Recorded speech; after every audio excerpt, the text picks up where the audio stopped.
examples, and then we will see some algorithms and theory. Okay, first thing is disk scheduling. Before this, let me explain what is disk scheduling.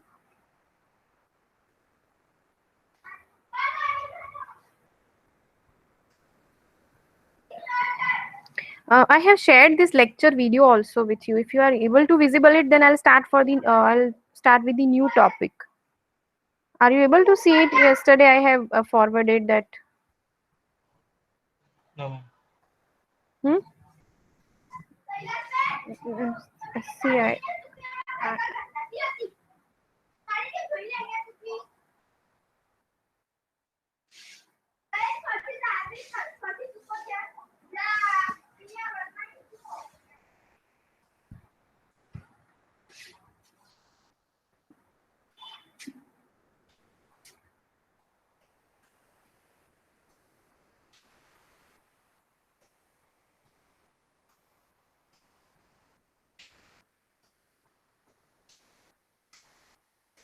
okay, okay, leave it. But I already shared that video with you, so I'm starting with the theory. Then I will go for the examples.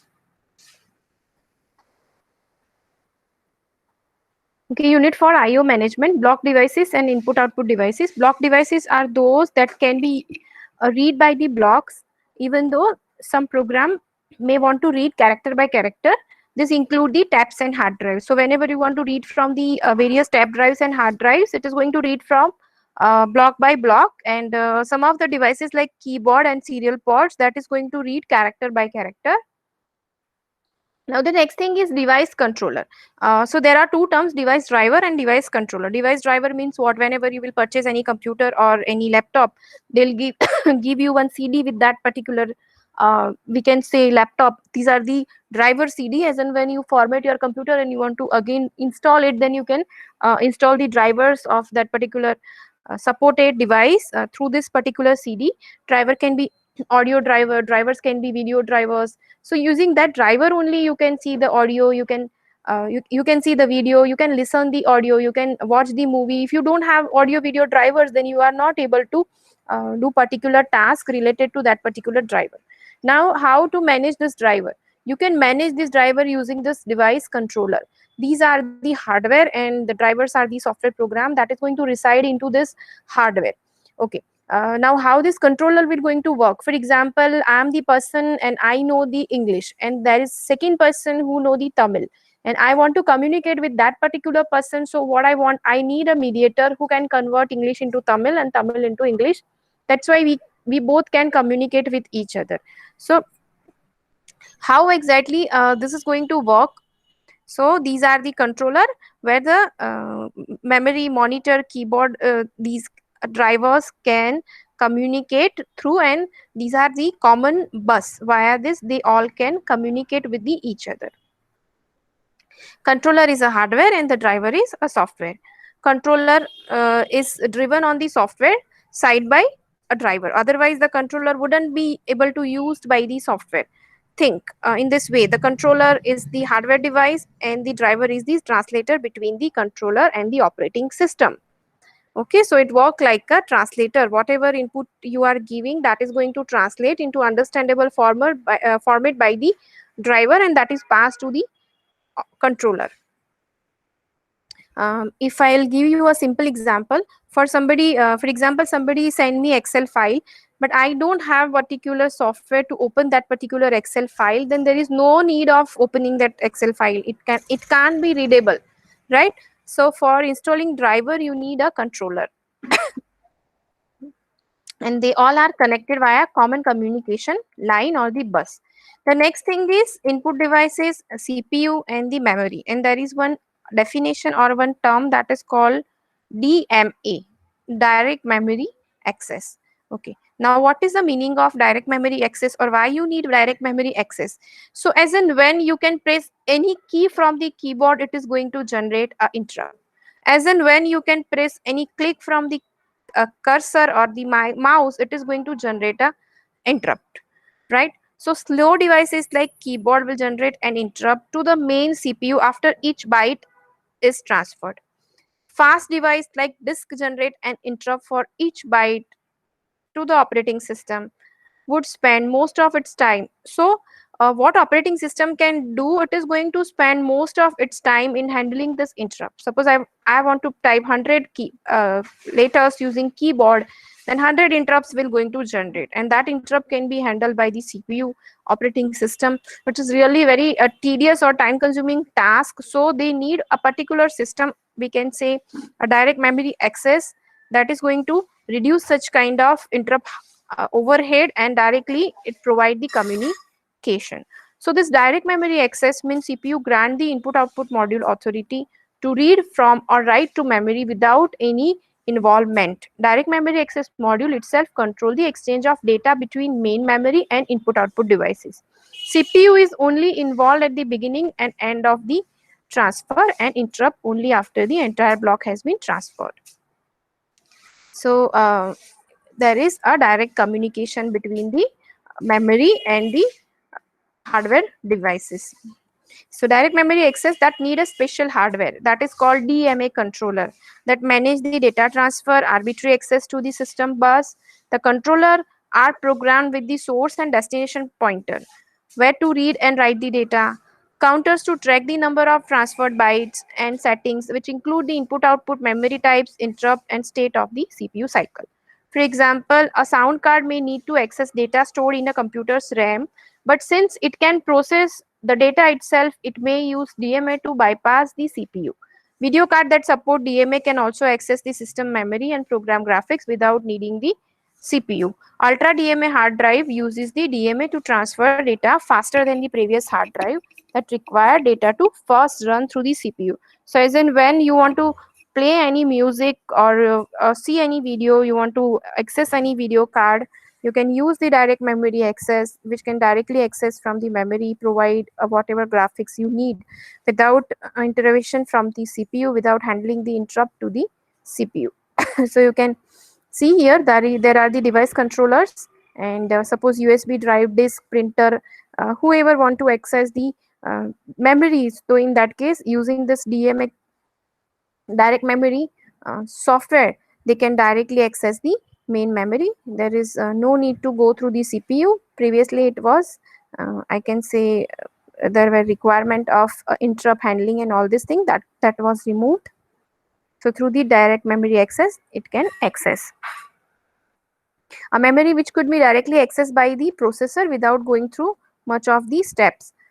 Input output processor, a thing which control the flow of information from the input devices like mouse and keyboard, and the flow of output devices. For example, whatever you can watch on monitor, on screen, printer, that is going to handle by the output devices. Now hard disk is a part of a unit often called hard drive or a hard disk drive that store and provide relatively quick access to larger amount of data on an electromagnetically charged surface or set of surface. Today's computer graphics typically come with the hard disk that contain the several billions of bytes of the storage. So this is just a hard disk. It is, we can say, a set of stacked disk, uh, like a phonogram recorder. It has data recorded electromagnetically on centric circle, which are called, suppose, tracks, and the sectors, smaller parts on that particular track are called sector. There is one head like a phonogram that of a fixed position, and you can read and write the data using that particular head that moves back and forth, and through that back and forth head you can read the data. I'll show you how it will work. You can see here track and sector. In this PPT, I'm having the image. I'll show you how it will exactly work.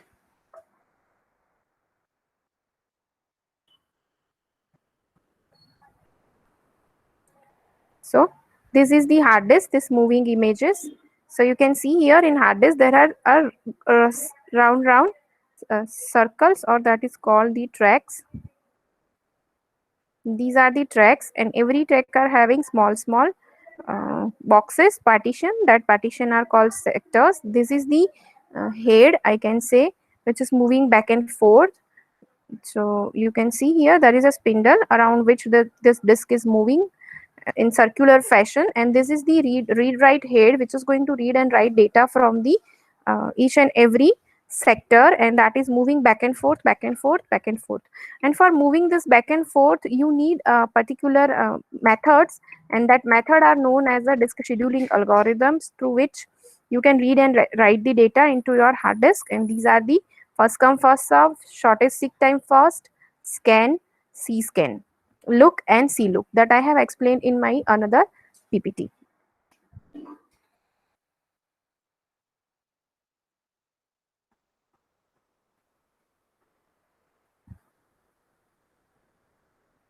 Now next thing is RAID. There are various levels of RAID. Collection of disk placed on one big or large hard drive was the costly.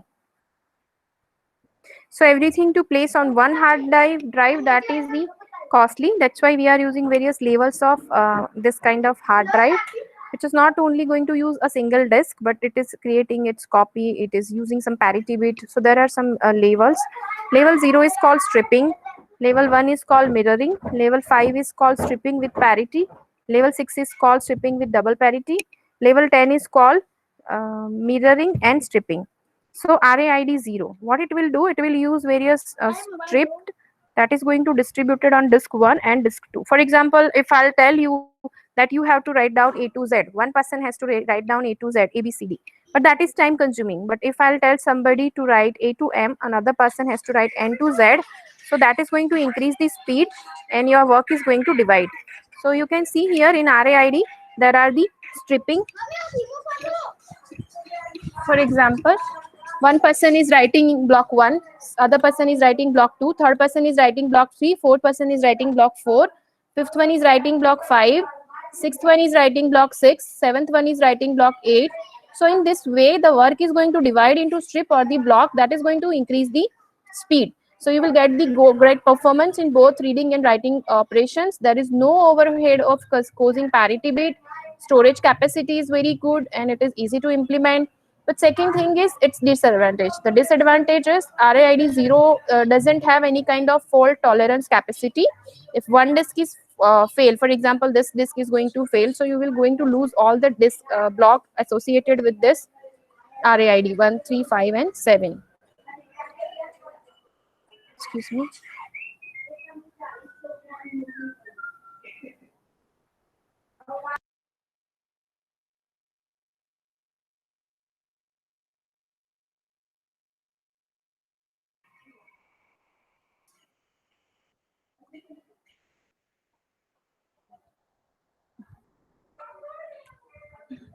Second thing is RAID 1, that is called mirroring. What it will going to do, see, for example, there is some problem occur, you can lose the data of this entire block 1, 3, 5, like odd data you will going to lose. But in place of this, if you are creating a replica of a copy of it, mirroring of it, for example, you can see here block 1 is copied here, block 2, block 3, block 4. So you are having a replica of it, copy of it, it is similarly writing the same thing. So if some problem will occur, if drivers will fail, even though you are having that particular backup. Second thing is you have to manage more amount of disk drivers, because you are creating a replicas and storing into different disk drive. Third thing is RAID 5, so in which you are maintaining the parity value. So even if the crash, we lose all the information. In place of this, it is going to reduce the overhead of single disk parity data divided into all the disks, reduce the potential overuse of single disk, and if one disk fail, it will going to recover. If second disk will fail, RAID cannot be recovered. For example, how it will do, see here. Every disk is maintaining one parity bit. This parity bit is what exactly? It is going to calculate some of the data resides in bit 1 and bit 2 and bit 3. The calculation is like this. It will going to give you a replicas of or the information related to, important information related to these blocks. If a block fail, even though you are having some information related to it in your parity block.